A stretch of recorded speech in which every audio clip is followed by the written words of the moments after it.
to closing statements, I want to give you the opportunity to ask each other a question, if you have one. Bob, Mitchell, is there anything you would like to ask of Jesse Vanderwende this evening?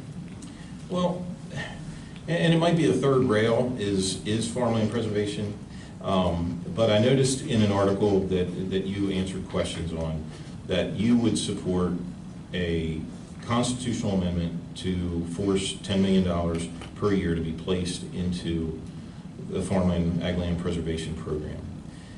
Having just gone through a session where the Constitution was under attack by people who wanted to change it, do you not see that, I'm trying to understand changing the Constitution just to force a certain amount of money from one large group of people to go to a smaller group of people, how that could conceivably be made into a constitutional amendment understanding the importance of the Constitution. So do you still support that?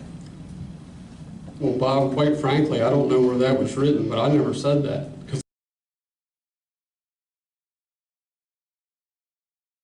That is a state law that $10 million from the transfer tax is supposed to go to ag land preservation. Correct. I never said I would make it a constitutional amendment.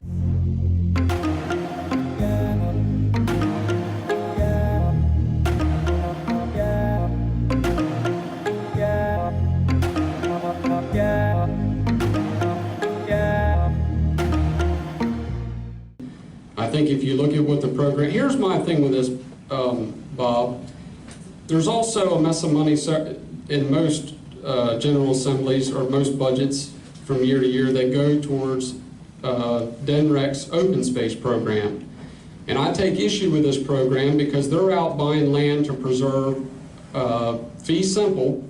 They'll pay whatever they can to buy this property, and then the state has total control. My argument has been for all these years, put more money in ag land preservation program, the ag land preservation program. You're getting that land preserved, you don't have to maintain it, and you're letting the property owner keep possession of it and let them make money, let them management. That's been my biggest beef with the funding part of things.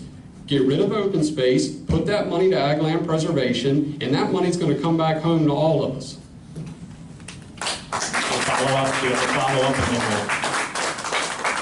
Well, it was in the Milford Live, Jesse, so I'm assuming you wrote it.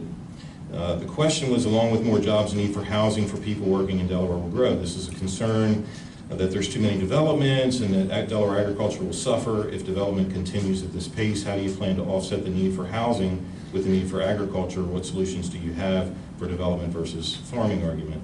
And your answer was, we need to consistently fund the farmland preservation program. I agree with that. Funding for the program should be constitutionally mandated. I support a legislation that would make funding the farmland preservation program constitutionally mandated.